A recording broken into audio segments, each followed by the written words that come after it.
Namaste Saraswate Deve Gaudavani Pracharine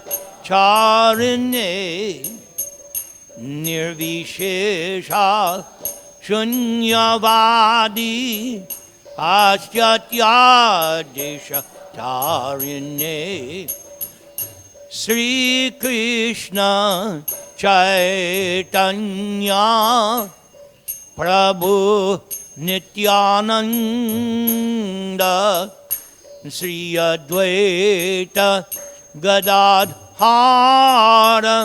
Sri Vasadi Gaur Bhakta Brinda Jaya Sri Krishna Chaitanya Prabhu Nityananda Sri Advaita Gadadhar Sri Vasadi Gaur Bhakta Brinda Hare Krishna Krishna Krishna Hare Hare Hare Rama Rama Rama Hare Hare Hare Krishna Krishna Krishna Hare Hare Hare Rama Rama Rama Hare Hare Hari Harayi Namaha Hari Haraye Namaha Krishna Yadavaya Namaha Krishna Yadavaya Namaha Gopala Govinda Ram Sri Madhusudana Gopala Govinda Ram Sri Madhusudana. Let's give a nice round of applause for the expert drumming. Perfect. With you, I could chant for hours. You play exactly the way I like. Long may you live. First, I would like to offer my obeisances to all of you because Krishna is in your heart. Vancha kalpa tarubhyascha kripa sindubhya vacha patitanang bhavanebhyo vaishnavebhyo namo namaha. King no rajena govinda king bhogair jivatena va yesham arte kangshitang no rajang bhoga sukani cha ta ime vastata yuddhe pranangs chakva danani cha acharya pitara putras tataiva cha pitamaha matula shashura pautra shaila sambandhinas tata etan no hantam ichchami ganopi madhusudana api trilokya rajasya heto king nu mahi krite nihatya dartarashtra na ka priti saj janardana. Before I go any further, let us invoke the auspicious 12-syllable mantra. Please repeat. Om Namo Bhagavate Vasudevaya.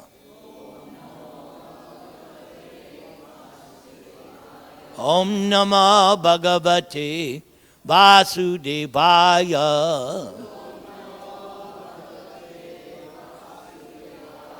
Om Namah Bhagavate Vasudevaya.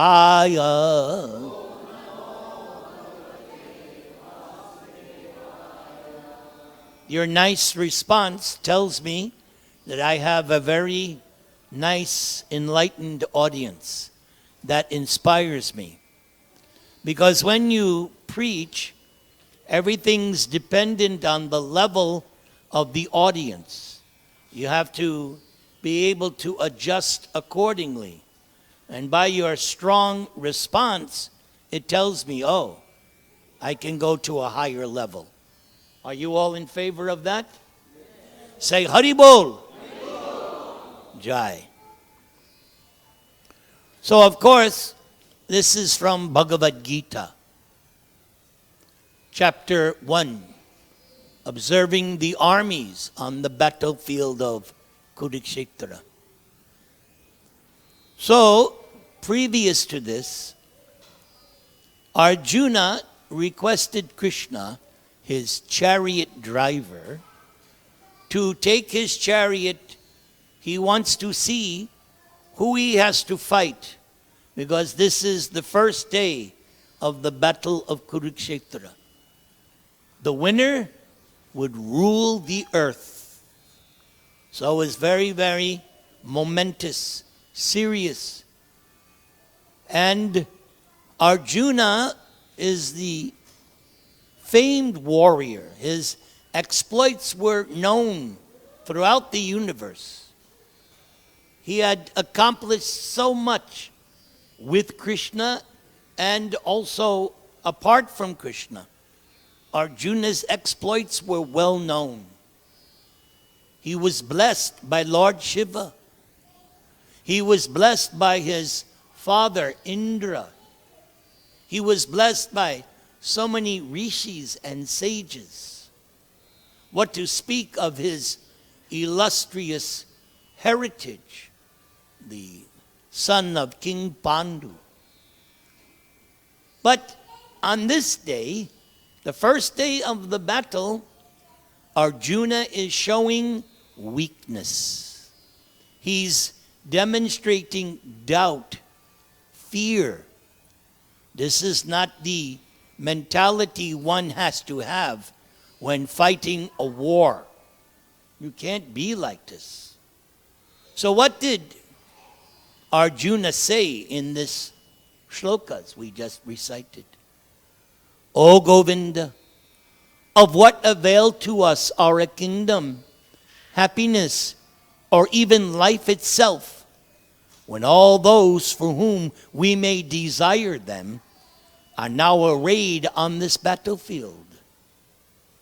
O Madhusudana, when teachers, fathers, sons, grandfathers, maternal uncles, fathers-in-law, grandsons, brothers-in-law, and other relatives are ready to give up their lives and properties and are standing before me, why should I wish to kill them, even though they might otherwise kill me?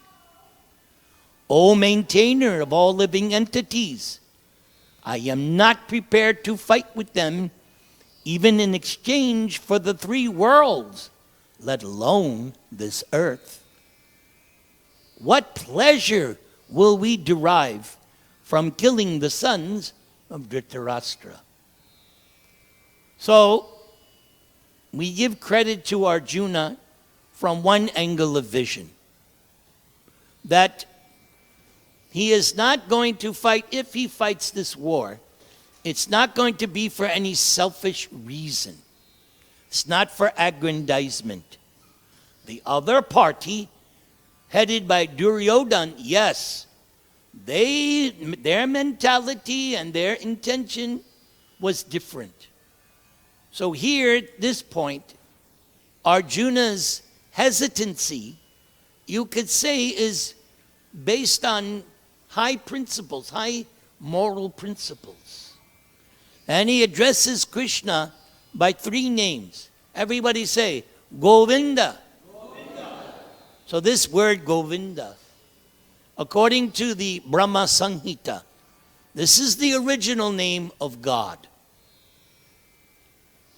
Now, we learn that this word Govinda has three meanings. Govinda, one who gives pleasure to the cows. Krishna is famous as Gopala. Everybody say, Gopala. His business, yes, Krishna has a business. He's a cowherder boy. This is one thing I like about Krishna. He's God. He's the supreme. But he also works. It's not just lazing around, lying back. No. He goes out every day, herds the cows. Even his parents, they say, oh, Krishna, don't go. We're going to miss you. And Krishna responds, no, I have to do my duty. Take care of the cows. So I like this aspect about Krishna. Another aspect that I like about Krishna, he's a musician. I fancy myself as a musician also. And when I first came into contact with Krishna, I thought, oh, this is a cool God. He plays a flute and everybody goes mad. I like this kind of God. Govinda also means he gives pleasure to purified transcendental senses. What does that mean? We all know we have our material senses, but we also have spiritual senses, our original senses. It's just like sometimes in the morning it's cold, so I put on gloves. So the glove is covering my real hand, but with the glove I can still do so many things. So our material body is like a glove, but our real hand and senses is there with the soul. That means we are persons. Later in the next chapter, when Krishna begins his instructions, after Arjuna surrenders, Shishyas teham shadimang twang prapannam, Krishna accepts the role of guru. Now, Krishna and Arjuna are lifelong friends. They're contemporaries. They have a very intimate friendship. Otherwise, why is Krishna being the chauffeur of Arjuna? So their relationship is very nice, close, tight relationship.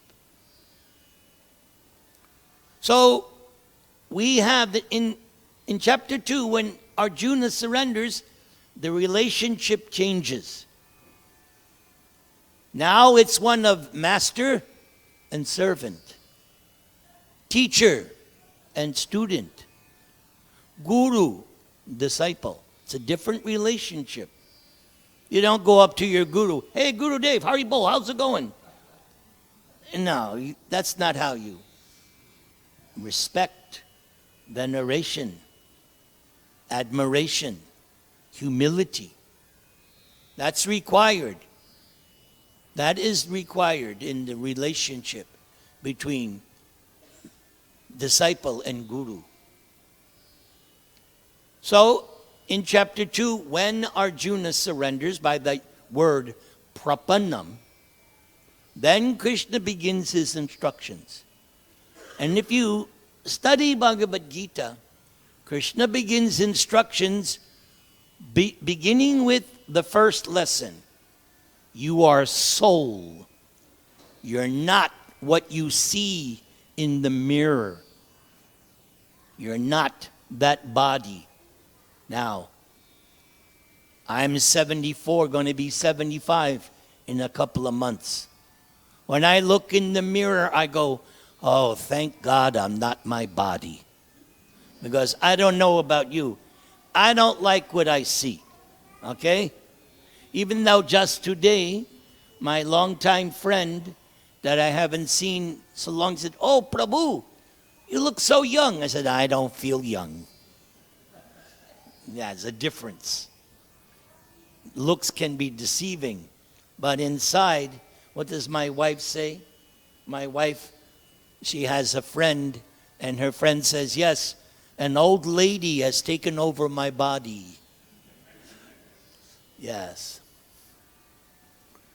So we have our original transcendental senses, and it's Govinda who reciprocates with transcendental pleasure.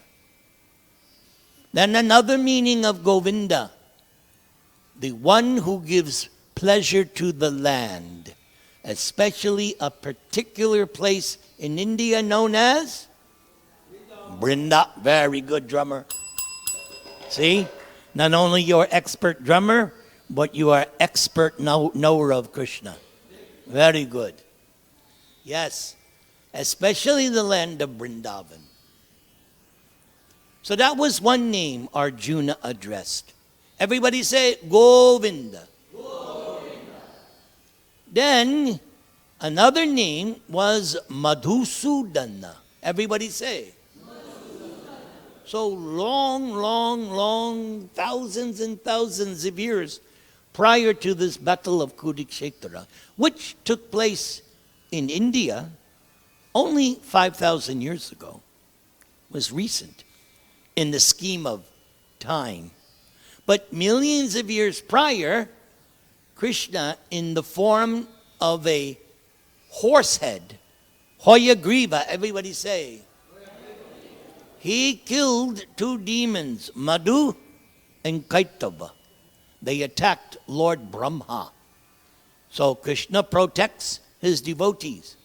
So he came in golden form with the head of a horse, Hayagriva, Hayashirsha sometimes, and killed those two demons. So his name, Madhusudana. And then the last name he used, everybody say, Janardana. Now that, if you look up throughout Bhagavatam and Gita, different meanings are given. So today, it was translated as maintainer of all the living entities. In our philosophy, in the Vedic philosophy, the creator is Lord Brahma. The destroyer, Lord Shiva. But the maintainer, Lord Vishnu. These are called the guna avatars. Avatar, one who descends from the higher regions to our sphere. So Brahma is an incarnation, the mode of passion for creation. Lord Shiva, when called upon, performs the destruction. We saw some of Lord Shiva these past couple of weeks with the fires, because that is what is happening at the end when there is destruction. What we see today on the screen, nothing like what's going to happen at the time of devastation. So that, for those who are with transcendental vision, when they see these fires, they think, oh, this is the action of Lord Shiva, the destroyer. But then, Lord Vishnu, the maintainer. Just like, I'll give you an example. Say you are a married couple. To create a child, easy, no problem. But maintaining the child, oh, that's a different story. That's hard work. Okay, creating the child, that's, hey, no, that's any day of the week, I'm ready. No, to maintain the child, so that's responsibility is taken by Vishnu. So that's one meaning of this name. Everybody say, Janardana. Another meaning, same name, but given the killer of the demons. Some people like them. I like that one. I'm thinking of some demons right now. Janardhan, could you come? Yes. So that's another name. And there are some other. So these names of Krishna, we are taught by Prabhupada, by Lord Chaitanya. Lord Chaitanya says, Nam Nam Akari Bahuda Nidja Sarva Shakti. My personal potencies are in my names. This is the science behind chanting. There is a science behind chanting. So here's one aspect. The name is not a material sound vibration. This is a material sound vibration. You all heard that, right? That's a material sound. But there is transcendental sound, spiritual sound, technically called Shabda Brahma. Transcendence in the form of sound. And our whole movement is based on this Shabda Brahma, transcendental sound vibration. So Lord Chaitanya teaches that God, you have hundreds, millions of names. Chief ones, we already said. Krishna. Come on. Govinda. Nah, you like that one better. Okay. Govinda. Krishna. Oh, that's better. Okay. Got to keep you awake. Otherwise, it's going to be... So it's every so often you got to tell some jokes. Transcendental jokes. You do this long enough, you learn the tricks of the trade. So, transcendentals, our whole movement. So Lord Chaitanya says, in each of these names, I have invested my own transcendental potencies. Now, just understand one thing. When you say Krishna, all the other names are included. So, you're not being cheated. It's all there. That's why it's called the Maha Mantra, or I like to say jokingly, the mantra on steroids. Hare Krishna, Krishna Krishna, Hare Hare, Hare Rama, Rama Rama, Hare Hare. So we chant these names of God because they have spiritual potencies. That's like another name, easy. Everybody say, Hari. Another easy name. Hari, one who takes away inauspiciousness. How could anyone not like that? Takes away inauspiciousness. So we chant these names of God because it is the recommended process of self-realization. And the whole purpose of life is self-realization. What is self-realization? If you read Prabhupada's purports very, very scrutinizingly, you will come to understand the purpose of life is actually the purpose of Bhagavad Gita. That we said, Krishna begins his instructions by stating that the soul is eternal. That is who you are. It's person. You are eternally a person, which is another joke. Remember, you're not going anywhere because you're always going to be you. So you might as well get used to you because you're always going to be you. But there's a better version of you and there's a worse version of you. We want to strive for the best version of myself or you. Self-realization means I come to understand my eternal relationship of loving service to Krishna. That's it. We all have a unique, individual relationship with Krishna. Yes, everyone. It's there already. That's why we exist. Somehow, here we are in LA. Okay? And we have forgotten our eternal service to Krishna. But just like in the morning, right? The bell rings or your phone rings, right? Whatever you have for your, or if you're traveling in a hotel, the front desk will ring. Mr. Smith, this is your wake-up call, right? You probably had that experience. So,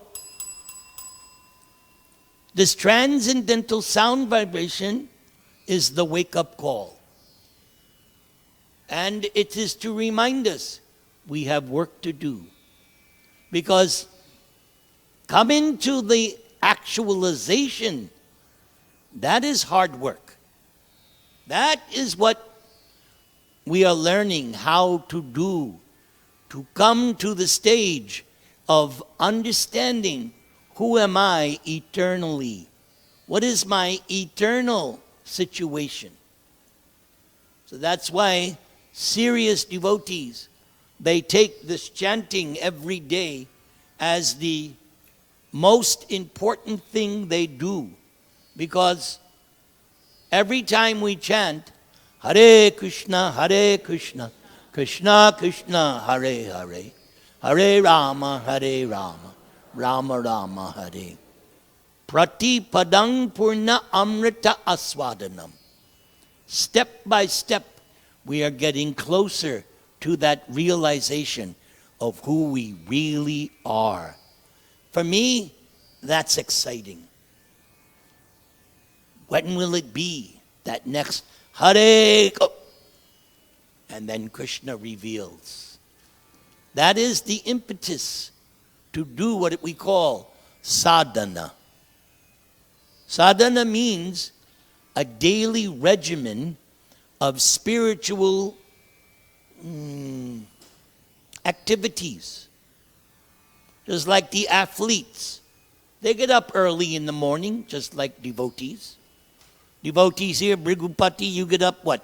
3 o'clock, 2 o'clock? Right? And what are you doing? You're not watching TV. No.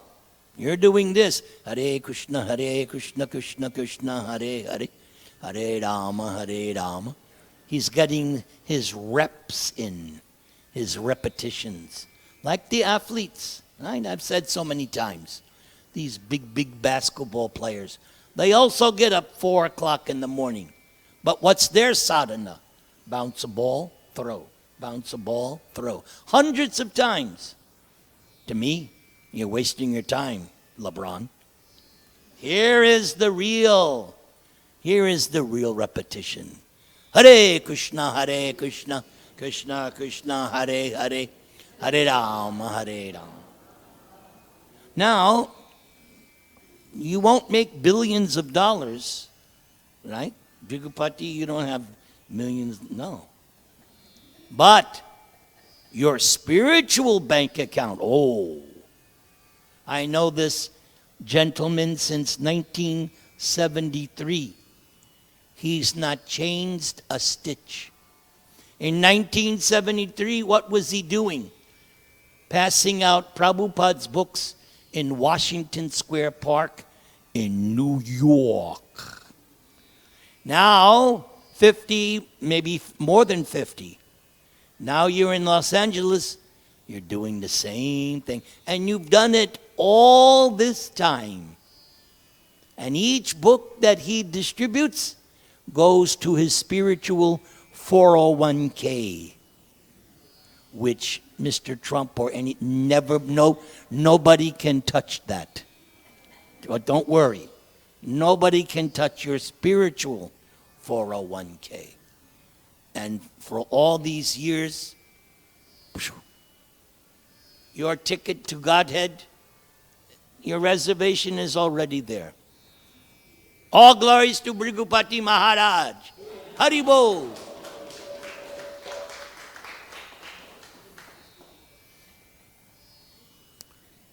Okay, so these names, Krishna has invested these names with transcendental potencies. Basically, to cleanse the heart of all impurities. The reason we can't see God is because our heart is filled with impurities. Lust, anger, greed, so much material contamination.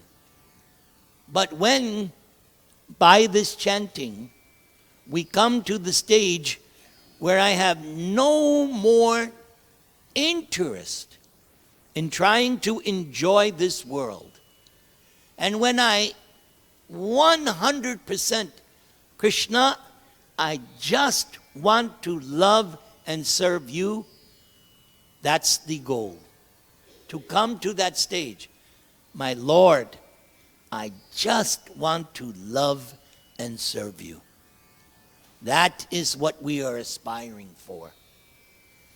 And Lord Chaitanya says, yes, my Lord, you are very liberal. Very liberal, Lord Chaitanya says. You have made yourself so easy. Yes, so easy. Even you want to see some dignitary, you have to go through so many ropes and this and that and reservations and background checks. But to approach God, do you have a tongue?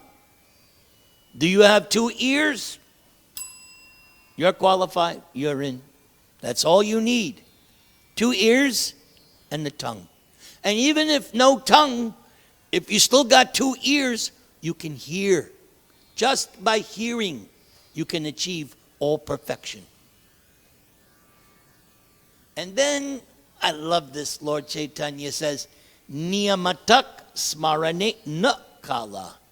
No hard and fast rules. Chant any time, any condition, just like we have this mantra, Om apavitra pavitrova. Whether one is pure or impure, doesn't matter. Whether you're young or old, man or woman, yes, we are not sexist. Anyone can chant. Doesn't matter who you are or what you did. Even if Satan himself was here, I would tell him, dear Mr. Lucifer, just chant Hare Krishna. If he did it, he can be saved. No hard and fast rules. Anytime. Any place. You don't have to worry, oh, I didn't take my... Just chant. That's it. Makes it so easy. No excuse now. When something is easy peasy, then there's no excuse. I could understand, well, if you want to go back to home, back to Godhead, you have to pinch your nose and do this and... No. Just chant. Everybody.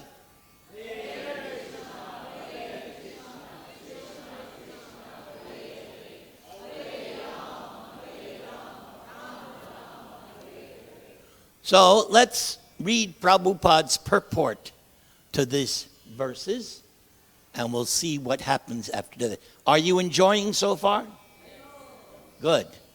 The only people who left were ones that go serve out prasad, I think. Even so. Even if there's only one person here, I would... No! I once gave a class in San Francisco, nobody. It was just me, the walls, and my wife was in the kitchen making what? Cookies? Yeah. Because Prabhupada's guru told him, even if there's nobody, you preach. Why? Because there are so many living entities in the walls, in the atmosphere. So many, they're all over, they will benefit. But I have a pretty good full house. I like that. All right, sit properly. Purport by His divine grace, our ever well-wisher, our loving spiritual master, A.C. Bhaktivedanta Swami Prabhupada, without whom this would not exist. Arjuna has addressed Lord Krishna as Govinda because Krishna is the object of all pleasure for cows and the senses. By using this significant word, Arjuna indicates that Krishna should understand what will satisfy Arjuna's senses. That's the key. But Govinda is not meant for satisfying our senses. If we try to satisfy the senses of Govinda, however, then automatically our own senses are satisfied. So that is the essence of what is bhakti. The bhakti process is we concentrate on satisfying Krishna through who? Very good, Brigo. Through the spiritual master. Not directly, but through the spiritual master, we are trying to satisfy another name for Krishna, Hrishikesha. That is another name that shows up in this section several times. That Hrishikesha, the Lord, master of the senses. So the bhakti program is you satisfy Krishna, as a result, you become satisfied. Prabhupada gives a nice analogy. Ladies, you put on cosmetics, right? Lipstick, to make yourselves look pretty, right? You look in the mirror to make sure, is it done nicely? Because you don't want smut, right? So you look in the mirror. The mirror is a reflection of you. So in the same way, when we decorate Krishna, we are his reflection, we become decorated. That's how it works. Or an example from Narada Muni that Prabhupada quotes repeatedly. You water the root of the tree, the whole tree is nourished. Or, in a few minutes, we're going to go and put food in the belly. Not in the ear, not in the nose, in the mouth. It goes to the belly, and if you have proper digestion, then the whole body is nourished. So Krishna is the root of the tree, or in this case, Krishna is the fire of digestion, the stomach. If that is satisfied, we become satisfied. Again, the science of bhakti.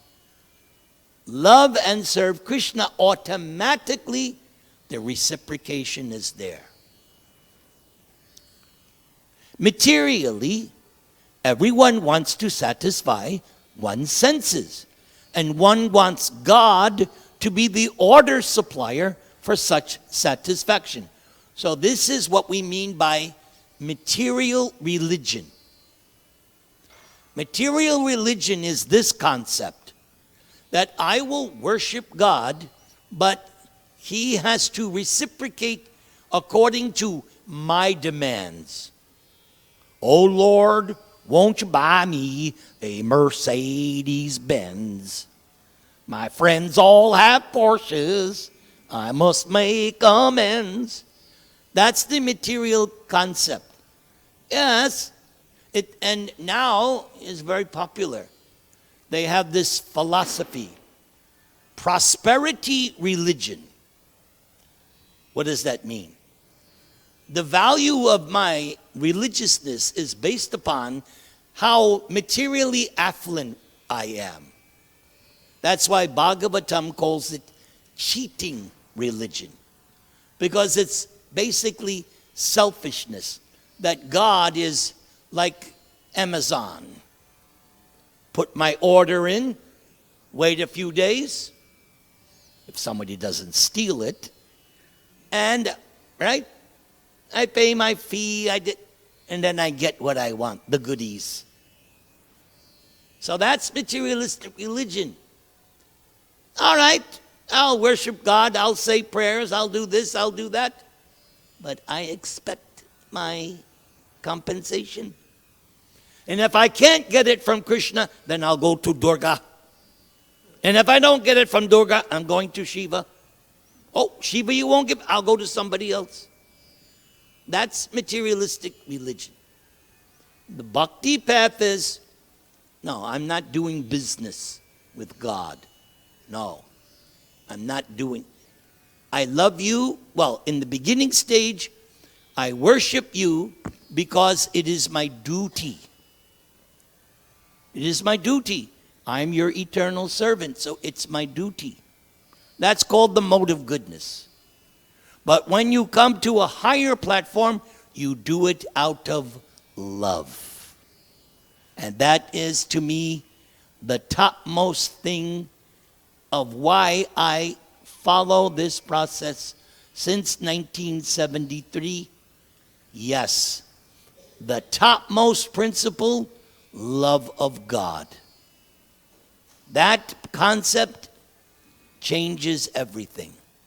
Yes, I used to chant in 1967, all you need is love. But I didn't find it with Dina and Michelle and Linda. No. But once I started to worship Krishna, now I am getting the love that I was looking for. Prabhupada told us, he wrote it. You're looking for love, but you don't understand.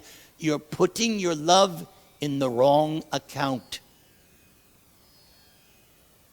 Here is my devoted wife, been with me since 1980. She'll tell you, she doesn't love me for my looks.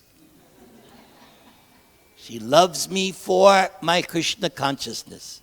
Especially, I am known as the fun devotee.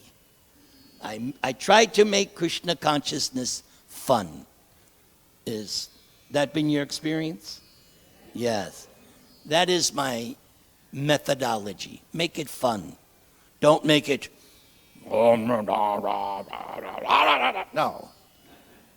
I know people like that. Fire and brimstone. Surrender to Krishna or you go to hell. No. Make Krishna so attractive that you'll want to take up Krishna, because I have to be Krishna's salesman. Right? You go to a car, you don't want somebody hammering you. No, you want somebody who gives you a good deal. So my job is to make the deal very sweet. Yes, you should love and serve who? What about Govinda? Okay, good. Let's continue. The Lord will satisfy the senses of the living entities as much as they deserve, but not to the extent that they may covet. I learned this the hard way. Yes.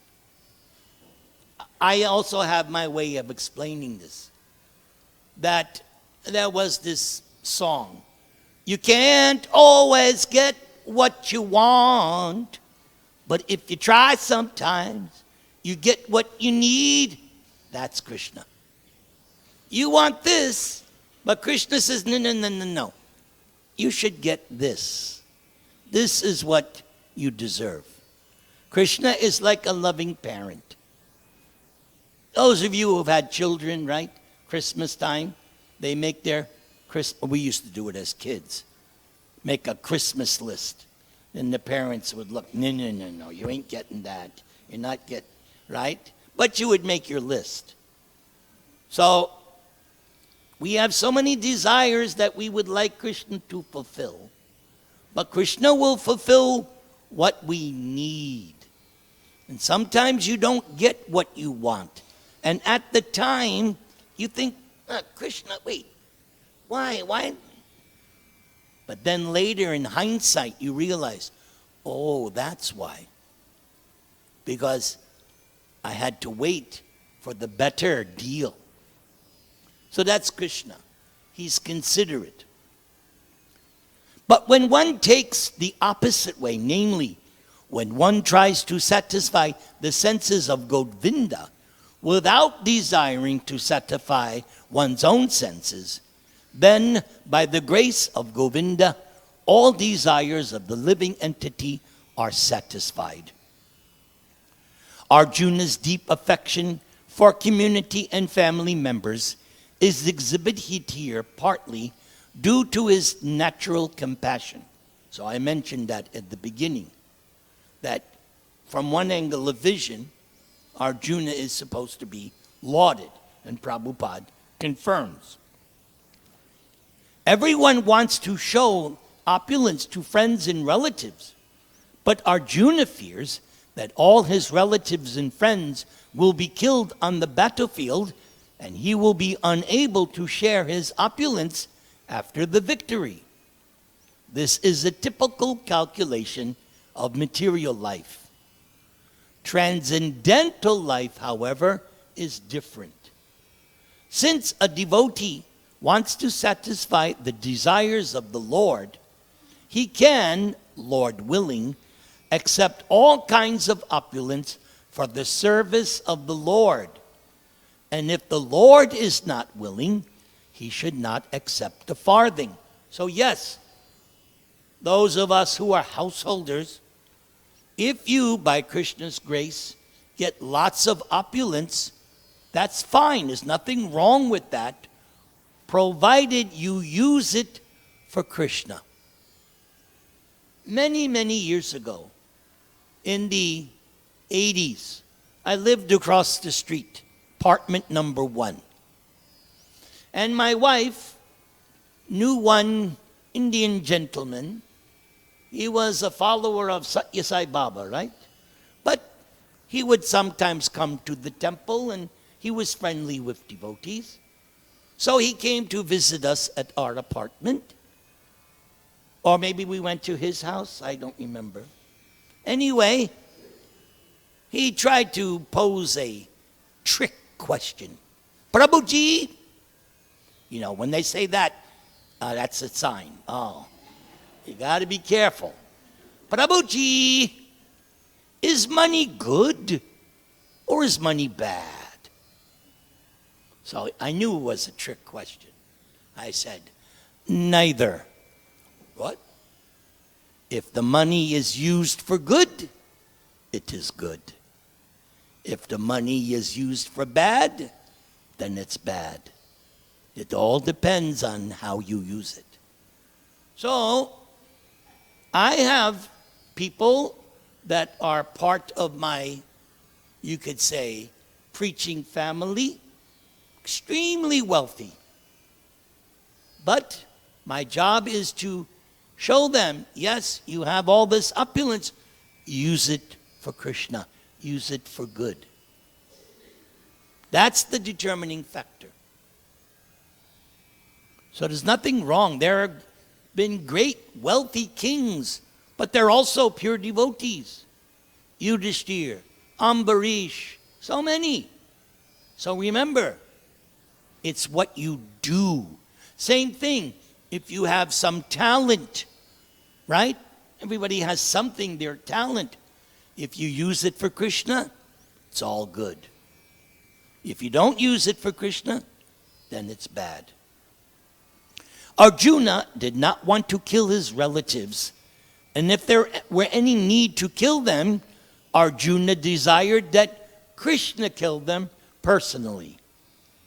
At this point, Arjuna did not know that Krishna had already killed them before their even coming onto the battlefield, and that he was only to become an instrument for Krishna. This fact is disclosed in following chapters. Yes, in chapter 11, Arjuna opens the chapter. My Lord, you just explained all your different vibhutis, how your opulences are distributed throughout the material world. But I would like to have some experience. I would like to see that. So Krishna said, yes, I can show you that form. It's called Virat Purusha. But with these eyes, you cannot see. I have to give you divine eyes. I'm not talking about that ocular, no. You have to have transcendental eyes, which comes from Krishna. Then Krishna revealed his universal form. And it was, like you see on bumper stickers, awesome. Yes, it was all around. It was like unbelievable. So many different emotions. And then Arjuna says, my Lord, who are you? What is your mission? And Krishna responded, I am time, and I have come to destroy. That is the time element representative of Krishna. But then he said, Nimitta matra bhava savya sachin. You, Arjuna, should be my instrument. And Krishna showed, the universal showed that all the warriors on the other side were being annihilated. And that only Arjuna and his brothers would survive the war. All the others, millions and millions, they were being destroyed. So Krishna said, they're already dead. But I want you to take the credit. Become my instrument. So, I give the example. Here is an instrument. These nice Tibetan kartals. The kartals only behave the way I dictate. Right? There's different ways to play the kartals. The kartals don't act independently. So, Krishna wants Arjuna to be Krishna's kartals. And the devotee voluntarily agrees to be placed in that position. It's just like Prabhupada. When he came to America in 1965, he wrote some famous poem. I always give a lecture on it every year. And at the end, Prabhupada says now this is when Prabhupada has come to America. He has left India. He's about to start this movement. And so he writes, let me be a puppet in your hands. And as you like, make me dance, make me dance, make me dance as you like. That is a nice description of surrender. That you are willing to voluntarily place yourself. And yes, Krishna, do with me as you will. As a natural devotee of the Lord, Arjuna did not like to retaliate against his miscreant cousins and brothers. But it was the Lord's plan that they should all be killed. The devotee of the Lord does not retaliate against the wrongdoer, but the Lord does not tolerate any mischief done to the devotee by the miscreants. Case in point, the first painting on the wall. You see the boy, Prahlad, 5 years old, and there is the Lord killing his antagonistic demon father who tried to kill Prahlad many, many times. So that's what Prabhupada's referring to. The Lord can excuse a person on his own account, but he excuses no one who has done harm to his devotees. Therefore, the Lord was determined to kill the miscreants, although Arjuna wanted to excuse them. Thank you for patiently listening. I hope there was at least one thing that inspired you.